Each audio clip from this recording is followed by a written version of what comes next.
आपके गुजरात से कुछ लोग गए हैं दिल्ली की कुर्सी पर बैठ करके, और वो लोग मंदिर मस्जिद में इस देश की लड़ाई को, इस देश के नौजवानों को झोंक रहे हैं। जहां देखो वहां केवल विवाद, और नौजवानों को यह समझाया जा रहा है कि तुम्हारा राज आ गया, हिंदू राष्ट्र बनाना है, हर जगह मस्जिद के नीचे खुदाई करो मंदिर मिलेगा, और मस्जिद के नीचे से शिवलिंग मिलेगा। और हम भी यहाँ संकल्प भूमि में एक बात कहते हैं कि अगर खुदाई, तो हम नहीं चाहते कि तुम ये सब करो, लेकिन अगर खुदाई करवा रहे हो तो थोड़ा इतनी गहरी खुदवाना जब तक कोई बुद्धिस्ट अवशेष न मिल जाए, तब पता चलेगा ये देश किसका था। डॉक्टर अंबेडकर ने जो बात कही थी, मुझे वो बात हॉन्ट करती है कि मैं जाग रहा हूं क्योंकि मेरा समाज सो रहा है।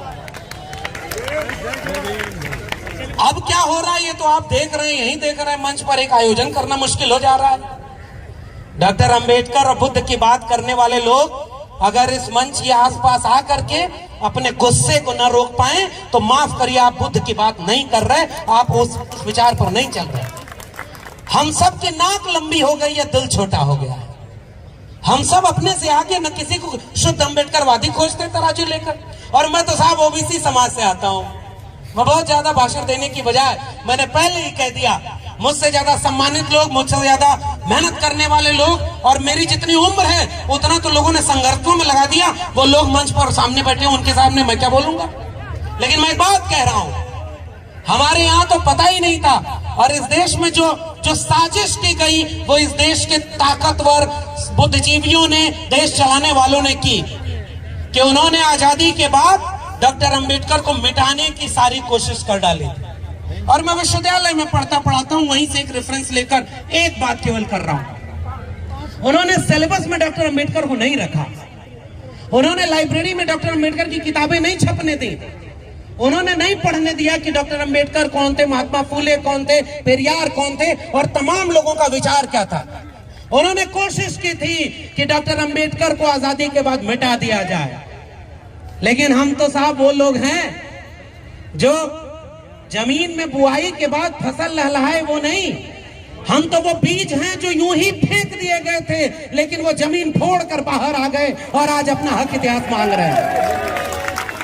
और इसलिए मैं डॉक्टर अंबेडकर को याद करते हुए मैं केवल और केवल हिम्मत लेने आया हूं कि जब उन्हें मिटाने की इतनी कोशिश हुई, वो रोए थे, और रोना बुरा नहीं है।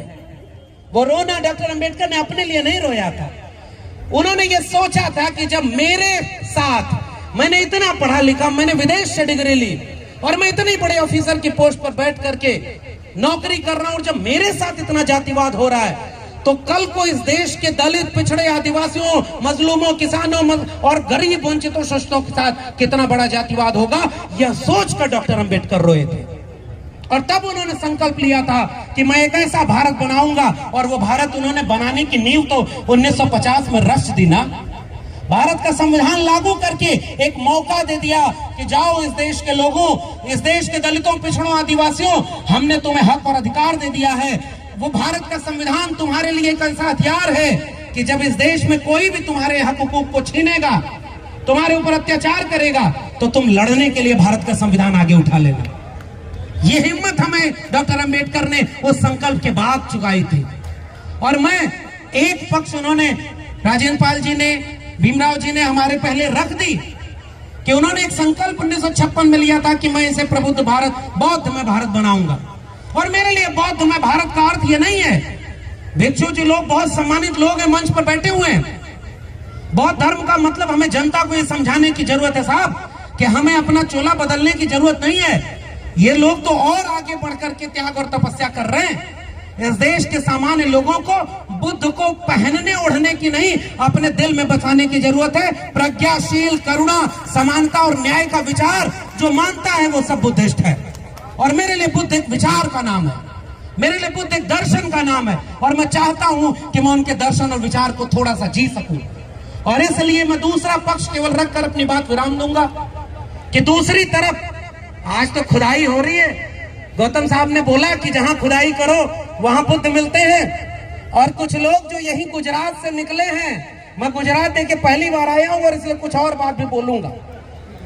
आपके गुजरात से कुछ लोग गए हैं दिल्ली की कुर्सी पर बैठ करके, और वो लोग मंदिर मस्जिद में इस देश की लड़ाई को, इस देश के नौजवानों को झोंक रहे हैं। जहां देखो केवल विवाद और नौजवानों को यह समझाया जा रहा है कि तुम्हारा राज आ गया है, हिंदू राष्ट्र बनाना है, हर जगह मस्जिद के नीचे खुदाई करो मंदिर मिलेगा और मस्जिद के नीचे से शिवलिंग मिलेगा।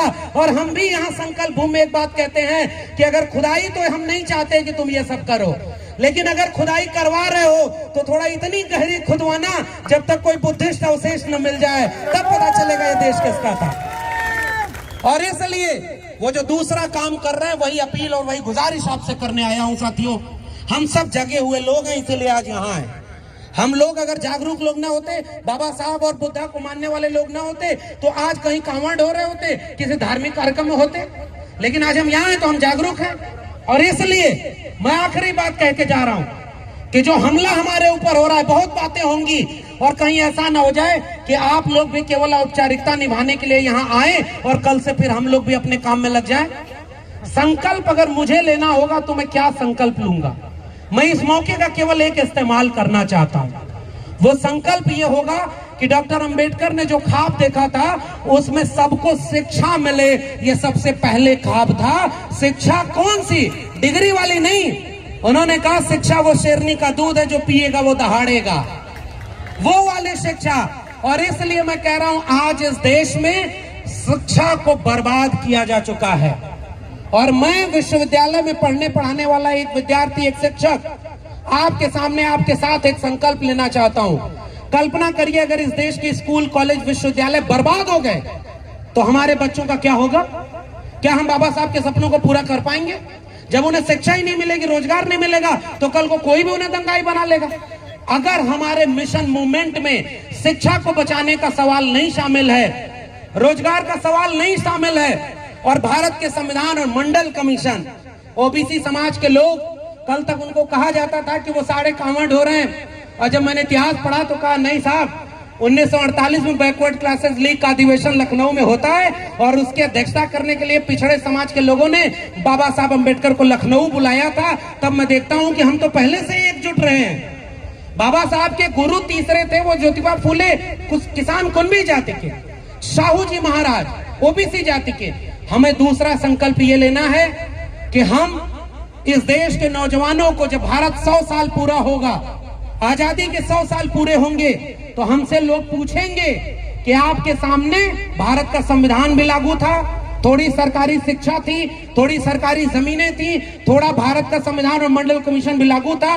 25 साल बाद कहीं ऐसा न हो जाए कि हमारे आंखों के सामने देखते देखते भारत का संविधान खत्म हो जाए और शिक्षा खत्म हो जाए, रोजगार खत्म हो जाए। इसलिए मैं यहाँ एक संकल्प लेना चाहता हूँ कि डॉक्टर अंबेडकर, बिरसा, फूले, पेरियार और तथागत बुद्ध तक की जो मेरी वैचारिक विरासत है, मैं उस विरासत को अपनी आने वाली पीढ़ियों तक ले जाने की कोशिश करता रहूंगा।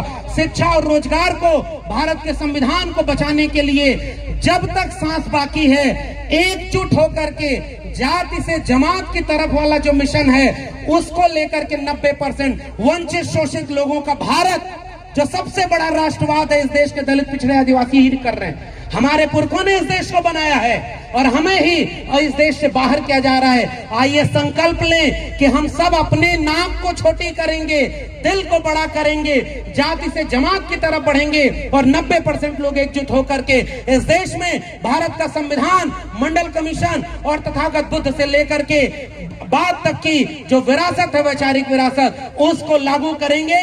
वरना आने वाली पीढ़ियां हमसे पूछेंगी कि जब सब बर्बाद हो रहा था तो तुम क्या कर रहे थे? मैं एक सवाल उनसे पूछूंगा कि मैं उस बर्बाद होने के सामने आंख में आंख डाल करके अपने समय के जालिमों से कह रहा था कि मैं बिरसा, फूले, अंबेडकर का वारिस, भारत का संविधान और मंडल कमीशन बचाने की लड़ाई में शामिल था। बहुत बहुत धन्यवाद। जय भीम, जय मंडल, संविधान जिंदाबाद, उल गुलाम जिंदाबाद, इंकलाब जिंदाबाद। धन्यवाद।